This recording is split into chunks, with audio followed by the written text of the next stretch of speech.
Ano, nós vamos dar continuidade a mais uma aula de filosofia, ainda dentro das ideias da filosofia medieval, e o tema é a condição humana, antropologia cristã, pensamento medieval. A aula de filosofia do segundo bimestre, terceiro ano, livro Por uma Inteligência da Complexidade, páginas 181 a 187, o texto. Então vamos dar início à nossa aula. Criação e salvação. Para nós podermos entrar nesse tema, eu gostaria de estar lendo Gênesis capítulo 1, onde Deus mostra como foi a criação segundo a nossa Bíblia cristã. No começo Deus criou o céu e a terra era uma vazia, sem nenhum ser vivente. Estava coberta por um mar profundo, escuridão cobria o mar, e o Espírito de Deus se movia por cima das águas. Então Deus disse que haja luz. A luz começou a existir. Deus viu que a luz era boa e separou-a da escuridão. Deus pôs na luz o nome de dia, e na escuridão pôs o nome de noite. A noite passou, veio a manhã, e esse foi o primeiro dia. Então Deus disse que haja no meio da água uma divisão para separar entre as duas partes. Assim aconteceu. Deus fez uma divisão e separou a água em duas partes. Uma parte ficou ao lado de baixo da divisão e a outra parte ficou do lado de cima. Nessa divisão, Deus pôs o nome de céu. A noite passou, veio a manhã, e esse foi o segundo dia. E aí Deus disse que a água que está debaixo do céu se ajunte em um só lugar, a fim de que apareça a terra seca. Assim aconteceu. Deus pôs na parte seca o nome de terra, e nas águas que se havia juntado, Deus pôs os nomes de mares. E Deus viu que o que havia feito era bom. Em seguida ele disse que a terra produz todo tipo de vegetais, isto é, plantas que dão sementes e árvores que dão frutas. Assim aconteceu. A terra produziu todo tipo de vegetais, plantas que dão semente e árvores que dão fruto. E Deus viu que havia feito era bom. A noite passou, veio a manhã, esse foi o terceiro dia. Então Deus disse que haja luz no céu para separar o dia da noite e marcar os dias, e os anos e as estações. Essas luzes brilharão no céu, iluminando a terra. Assim aconteceu. Deus fez duas grandes luzes, a maior que gera o dia e a menor que governa a noite. E fez também as estrelas. Deus pôs essas luzes no céu para iluminar a terra e para governar o dia e a noite e para separar a luz da escuridão. E Deus viu que havia feito era bom. A noite passou e veio a manhã, esse foi o quarto dia. Deus disse que as águas fiquem cheias de todos os seres vivos e que na terra haja aves que voam no ar. Assim Deus criou os grandes monstros do mar e todas as espécies de seres vivos em grande quantidade que se movem nas águas, e criou também todas as espécies de aves. E Deus viu que havia feito era bom, e embolsou os seres vivos do mar e disse: aumente muito em números e encham as águas dos mares, que as aves se multiplicam na terra. A noite passou, veio a manhã, esse foi o quarto dia. Então Deus disse que a terra produza todo tipo de animais, domésticos, selvagens, ou que se arrastam pelo chão, cada um de acordo com sua espécie. E assim aconteceu. Deus fez os animais, cada um de acordo com sua espécie, e os animais domésticos e selvagens, e os que se arrastam pelo chão. E Deus viu que havia feito era bom. Aí ele disse: agora vamos fazer os seres humanos. que serão como nós, e se parecerão conosco. E ele então vai ter poder sobre os peixes, sobre as aves, sobre os animais domésticos e selvagens, e sobre os animais que se arrastam pelo chão. Assim Deus criou os seres humanos, e ele os criou parecido com Deus. Ele os criou homem e mulher. E os abençoou, dizendo: tenham muitos filhos, espalhem-se sobre a terra, e a terra as domine. E tenha poder sobre os peixes do mar, sobre as aves que voam no ar, sobre os animais que se arrastam pelo chão, para vocês se alimentarem. E eu lhe dou todas as plantas que produzem semente, todas as árvores que dão fruto. Mas para todos os animais selvagens, para as aves e para os animais que se arrastam pelo chão, dou capim, verdura como alimento. Assim aconteceu, e Deus viu que tudo havia feito era muito bom. A noite passou e veio a manhã. Este foi o 6º dia. 7º dia, todo mundo sabe que, de acordo com a Bíblia, é o dia do descanso. Então Deus também descansou. Agora, uma reflexão baseada nas páginas que nós vamos estudar no livro. Deus cria todas as criaturas, em especial o ser humano. É importante ressaltar: o cria a sua imagem e semelhança, o único ser com dualidade, corpo e alma.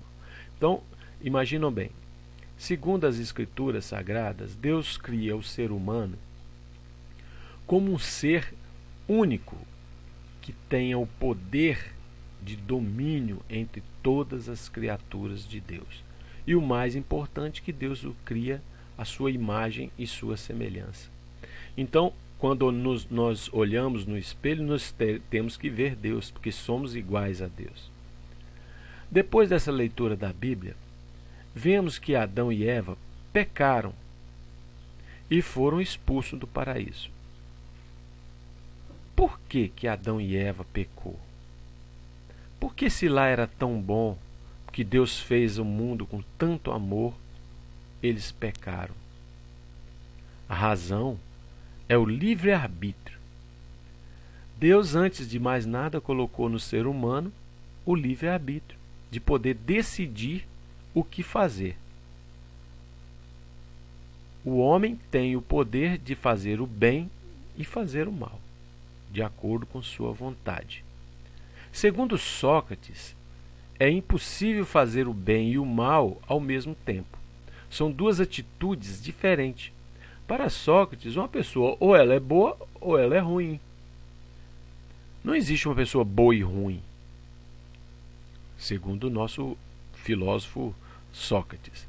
Já segundo Santo Agostinho, a razão pode conhecer o bem e a vontade pode fazer o mal.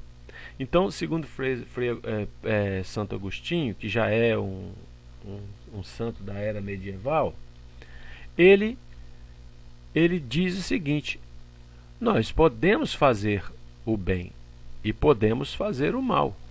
Só que assim, a nossa vontade é fazer o bem, mas às vezes as atitudes nossas fazer o mal. A liberdade é um fato da natureza racional humana. Por isso que Deus, segundo a Bíblia, dá livre-arbítrio para a humanidade escolher seu destino, escolher suas vontades. A liberdade é fator da consciência. Para São Tomás de Aquino e Boécio, o que define o livre-arbítrio é a consciência. São questionamentos que a gente pode estar fazendo atualmente. Naquela época, esses questionamentos eram muito latentes, muito vivos. Será que Adão e Eva eram livres? Será que Deus criou o homem e a mulher livre? É um questionamento pesado para a gente poder estar refletindo. Se era livre, Deus não teria que expulsá-los do paraíso porque eles erraram. Então, podemos dizer que Adão e Eva não eram livres? por que Deus deu o livre-arbítrio para o ser humano?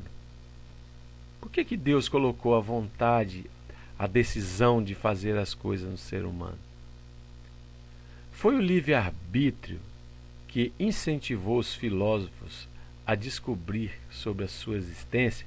Lembrem, os pré-socráticos, né, eram bastante naturalistas, eles queriam descobrir de onde viemos, como viemos, não é? Como é que nós viemos? De onde? De que nós viemos? Se a Bíblia está dizendo que a gente veio da criação, por que eles tiveram essa curiosidade ainda de saber realmente de onde viemos? Será que era estratégia de Deus fazer o homem evoluir intelectualmente até chegar na ciência? Outro questionamento bastante importante. Será que o homem, já não, segundo a Bíblia, já sabia de tudo? Para que a ciência? Para que descobrir novas coisas que facilitam a nossa vida? Descobrir sobre a medicina, sobre a cura? Não tinha milagres? Então nós poderíamos viver somente de milagres. Mas será que Deus não tinha no seu propósito fazer com que o homem tivesse a inteligência de também poder curar o próprio homem e os animais? O homem e a mulher só são felizes se forem livres? É uma outra questão. Será que a liberdade é sinônimo de felicidade? Será que se eu sou livre posso usar droga e vou ser feliz? Será que se eu sou livre eu posso viver na prostituição e vou ser feliz? Então, um outro ponto bastante importante para podermos estar refletindo. A igreja liberta ou nos prende com seus dogmas? Outra questão. Será que nós somos livres e estamos seguindo uma igreja? Ou não? Ou será que a liberdade é a gente ser totalmente alheio a Deus? Ou a liberdade é nós estarmos agarrados em Deus? Todas essas questões nos levam a muitas reflexões, a muitos pensamentos, de acordo com a nossa cultura, com o nosso jeito de pensar e de ver o mundo. Polêmica. Sempre quando falamos em criação, Bíblia, ciência, livre-arbítrio, existem debates, ideias, concordância e discordância. Isso é o espírito filosófico que nos domina. O ser humano, como lá antigamente Sócrates, São Tomás de Aquino disse, que o ser humano ele é incessavelmente curioso. Ele quer descobrir as coisas. Quem não é curioso no mundo? Todos somos. A filosofia nasce para realmente trazer o homem e a mulher para a verdade. Portanto, sempre analise as coisas. Não aceite as ideias sem reflexão. Seja livre, mas ético. Tenha ambição sem pisotear ninguém. Tenha coragem, mas não a violência. Então, a tarefa, né, que nós temos nessa aula é ler esse pequeno capítulo, que não é muito extenso, e responder os questionamentos da página 186, que certamente nos ajudarão na nossa prova no segundo bimestre. Um grande abraço do professor Vanderval. Espero não ter dado muita confusão na cabeça de vocês, mas filosofia não vem para responder, mas para complicar mesmo. Um grande abraço e até a próxima aula.